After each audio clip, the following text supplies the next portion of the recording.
Everyone, welcome to the channel Ecoholics. I am Shruti Jha और जैसा कि आप मेरे पीछे टाइटल पढ़ पा रहे हैं, नोबेल प्राइजेस को आज हम डिस्कस करने वाले हैं।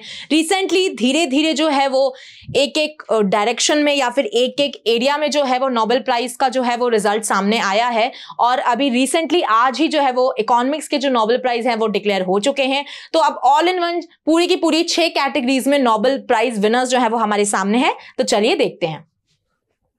Okay, so before that, moving towards the laureates, Nobel laureates, first of all, the first thing we should understand in this context is कि Nobel Prize की history क्या है। तो देखिए, सबको पता है कि जो Nobel Prize है, it is one of the international award और बहुत ही prestigious category में ये award जो है वो माना जाता है। Okay, and it is given by the Nobel foundation in the Stockholm, Sweden. Okay, और इसके जो फाउंडर थे, जैसा कि आपको नाम बता रहा है नोबेल प्राइज, तो it has been named under the founder of dynamite Alfred Nobel और इनके ही नाम पे ये अवार्ड्स दिए गए हैं। ठीक है, अब इसके पीछे की मैं आपको एक स्टोरी बताना चाहती हूं कि ये जो अल्फ्रेड नोबेल हैं ये काफी एक बड़े इन्वेंटर थे क्योंकि इन्होंने डायनामाइट का जो है वो आविष्कार किया।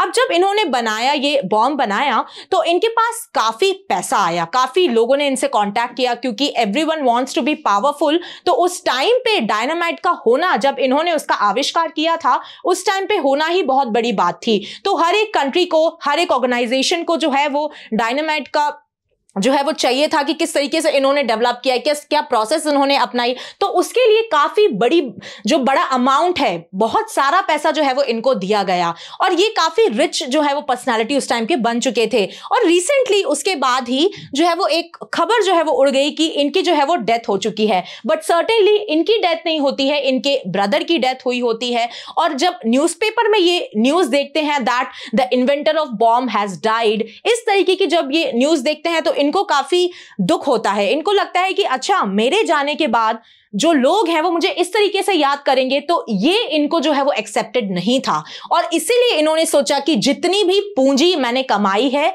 मेरे काम के प्रति, वो पूरी पूंजी जो वो है मैं वेलफेयर में बांटूंगा। इस तरीके में जो है वो इन्होंने इन प्राइजेस का जो है वो आविष्कार किया और इन्होंने इन जो स्टेक होल्डर्स हैं, जो स्टॉकहोम अकेडमिक्स है और जो ये नॉर्वेजियन अकेडमी जो ये प्राइजेस देते हैं, उनको इन्होंने जो है वो फंड्स असाइन कर दिए कि ये every year this fund should be used in giving these prizes। और आपको पता है अच्छा खासा amount, around 8 crore to 9 crore जो है वो नोबेल लॉरिएट्स को दिया जाता है। तो काफी पैसा जो है वो ये इस चीज में साइन करके गए कि ठीक है, इस वे में, इस तरीके से जो है वो मेरा कमाया हुआ पैसा यूज होना चाहिए। ओके, सो नोबेल जो प्राइज है वो कितनी कैटेगरीज में दिया जाता है, तो वो 6 कैटेगरीज में दिया जाता है और 5 कैटेगरीज तो पहले से प्री डिफाइंड थी। बट जो इकोनॉमिक्स वाली जो कैटेगरी है वो 1968 में इकोनॉमिक्स में जो है वो प्राइज देना स्टार्ट हुआ। ओके, एंड नोबेल प्राइजेस जो है वो 1901 से स्टार्ट हो चुके थे देना और अराउंड आई थिंक 8 to 14 अक्टूबर जो है वो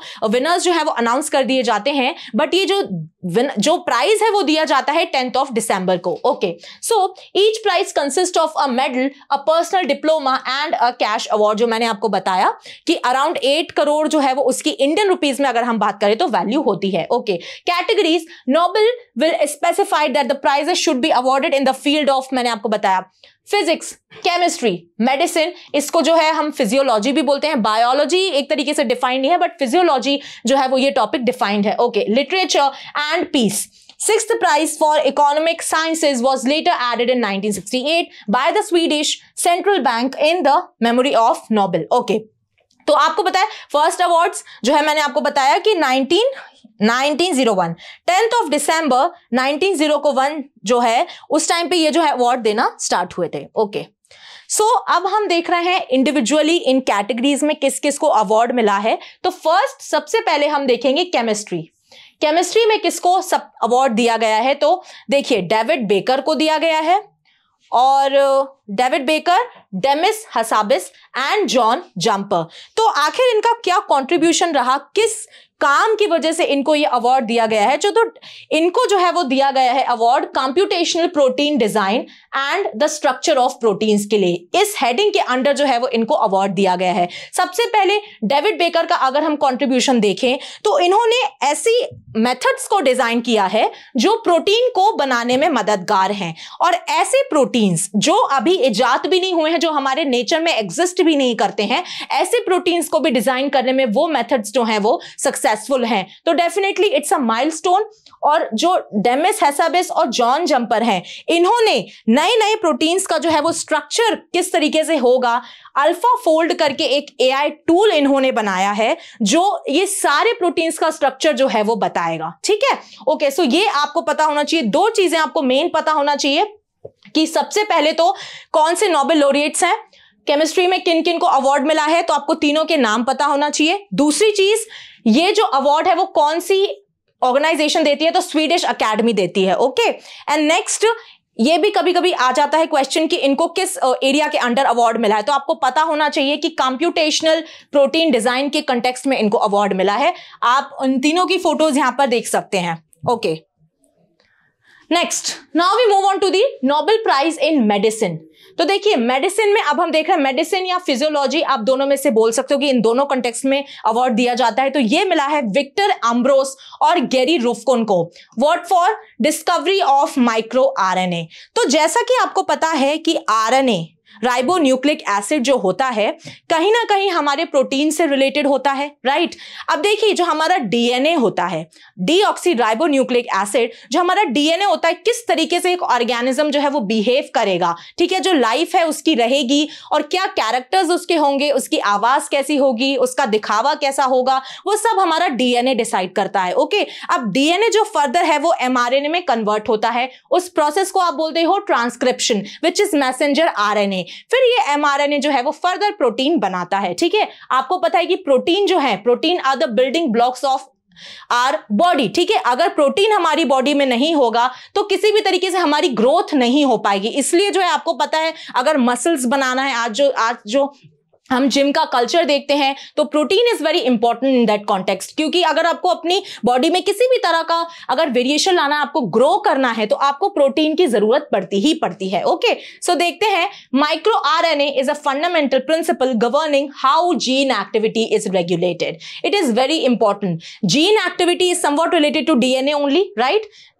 Okay, their discovery is proving to be fundamentally important for how organisms develop and function. किस तरीके से एक ऑर्गेनिज्म का जो है वो डेवलपमेंट होता है और वो फंक्शनिंग उनकी क्या होती है। तो काफी आप बोल सकते हो माइन्यूट लेवल पे इन्होंने जो है वो माइक्रो आरएनए को स्टडी किया है, और उसी के लिए जो है वो इनको अवार्ड दिए गए हैं। ओके, इस साइड में आप इन दोनों की फोटो देख सकते हैं, Victor Ambros and Gary Ruvkun. Okay, next, So now we are discussing the Nobel Prize for Physics. ये भी जो है वो royal Swedish academy of sciences ही देती है, और इन्हें इस केस में फिजिक्स के फील्ड में जो है अवार्ड दिया गया है John J Hopfield and Geoffrey E Hinton को। और इनको किस लिए दिया गया है, तो इनको मशीन लर्निंग के लिए दिया गया है। ठीक है, आर्टिफिशियल नेटवर्क्स जैसे कि हम चैट जीपीटी ये सब यूज करते हैं, आपको पता है कि आजकल जो है वो मशीन लर्निंग काफी एडवांस हो चुका है। ठीक है, अब चैट जीपीटी के थ्रू इतने सारे काम हो जाते हैं कि हमको लगता है कि ठीक है हमारे काम बहुत आसान हो गए हैं, तो उस कंटेक्स्ट में जो है वो इनको अवार्ड दिया गया है। पढ़ते हैं, were awarded the prize for their foundational contributions to artificial neural networks and machine learning. The duo's contributions have influenced machine learning's integration into everyday applications such as AI, artificial intelligence, chatbots and chat like ChatGPT. ठीक है, इस side आप देख सकते हैं इनकी photo, John J Hopfield and Geoffrey E Hinton. Okay, next, Nobel prize for economics. तो ये भी जो है वो royal Swedish academy of Sciences के द्वारा ही दिया जाता है। मैंने आपको स्टार्टिंग में बताया था कि इकोनॉमिक्स पहले जो है वो डिफाइन नहीं था नोबेल प्राइज में, but after the year of 1968 economics में भी जो है वो अवार्ड दिया जाने लगा। ओके, ये किसको दिया गया है, तो देखिए Daron Acemoglu, Simon Johnson and James Robinson, इनको जो है वो अवार्ड दिया गया है इकोनॉमिक्स में। अब इनको किस कॉन्टेक्स्ट में अवार्ड दिया गया है, तो इन्होंने जो वो है पॉलिटिकल इंस्टीट्यूशंस के बारे में बताया है कि पॉलिटिकल इंस्टीट्यूशंस किस तरीके से बनते हैं या फिर किस तरीके से जो है वो उनको बिगड़ना होता है। तो डेवलपमेंट है जो वो किस बेसिस पे उनका डिफाइन होता है, वो इन्होंने 3 कंपोनेंट्स में बताया है। तो हम देखते हैं। First is a conflict over how resources are allocated and who holds decision making power in a society, the elite or the masses। ठीक है, तो देखिए allocation of resources किस तरीके से हो रहा है, elite और masses के बीच में कौन जो है वो गवर्नमेंट को रन करने की एबिलिटी रखता है। पहला कंपोनेंट तो आपका वो हो गया। दूसरा component, the masses sometimes have the opportunity to exercise power by mobilizing and threatening the ruling elite। अब जो भी पावर रूल में है, अगर वो जो जनता है उनके एडवांटेजेस के बारे में नहीं सोचेगी, उनके भले के बारे में नहीं सोचेगी, तो कहीं ना कहीं उनकी तरफ जो है वो एक नेगेटिव फीडबैक आएगा। तो डेफिनेटली उसको आप बोलोगे कि ठीक है, उसको उखाड़ने फेंकने की भी शक्ति जो है वो जनता रखती है। तो ये जो पूरा प्रोसेस है इन्होंने इस सेकेंड पॉइंट में बताया गया, सेकेंड कंपोनेंट में बताया। थर्ड कंपोनेंट जो है वो है commitment problem, which means that the only alternative is for the elite to hand over decision making power to the populace। Okay, next देखते हैं हम।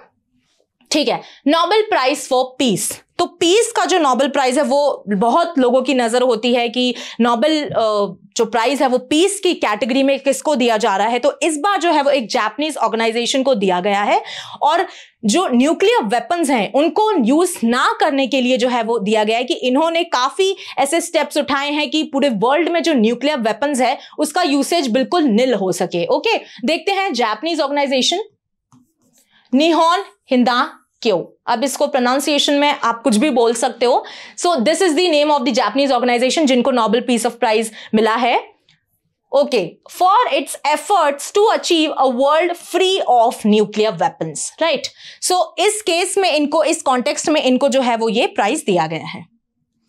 Okay, now last but not the least, Nobel prize for literature. Literature की category में जो है वो किसको award दिया गया है? तो देखिए ये दिया गया है साउथ कोरियन ऑथर हैन कैंग को। इनकी एक नॉवेल जो है वो काफी प्रचलित रही है, which is known by the name the vegetarian.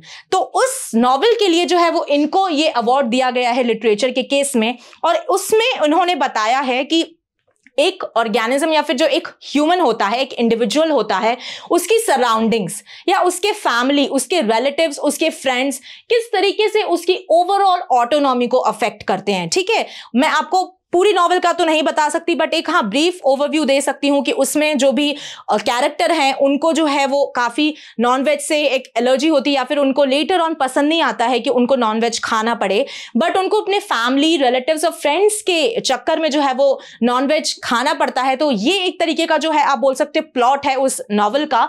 तो उस ऑटोनॉमी के बारे में बात करी गई है कि एक ऑर्गेनिज्म या फिर एक जो इंडिविजुअल है उसकी ऑटोनॉमी उसके सराउंडिंग्स की वजह से कितनी अफेक्ट होती है। ओके, अच्छा, ये साउथ कोरियन है end of course she is the first Asian female Nobel laureate in the field of literature. Okay, तो ये फर्स्ट एशियन फीमेल है जिनको लिटरेचर की फील्ड में नोबेल प्राइज मिला है। Okay, and also she is the first South Korean as well.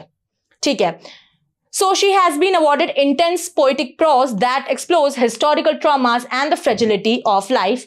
The Vegetarian यहाँ पे नॉवेल मेंशन है। Okay, okay, so this is it for today's video guys. I hope ये आपको पसंद आया हो और आपको ये सारे लॉरिएट्स के बारे में थोड़ी बहुत इंफॉर्मेशन अच्छी लगी हो कि इनको अवार्ड मिला है तो किस कैटेगरी में किसको अवार्ड मिला है और कौन सी ऑर्गेनाइजेशन रिस्पॉन्सिबल होती है इनको अवार्ड देने के लिए, और किस थीम के अंदर क्या उन्होंने काम किया है जो इनको नोबेल प्राइज से नवाजा गया है। So stay tune for further more interesting videos on Ecoholics and please subscribe to our channel IS Origin as well as Ecoholics. Till then पढ़ते रहिए, खुश रहिए। जय हिंद, जय भारत।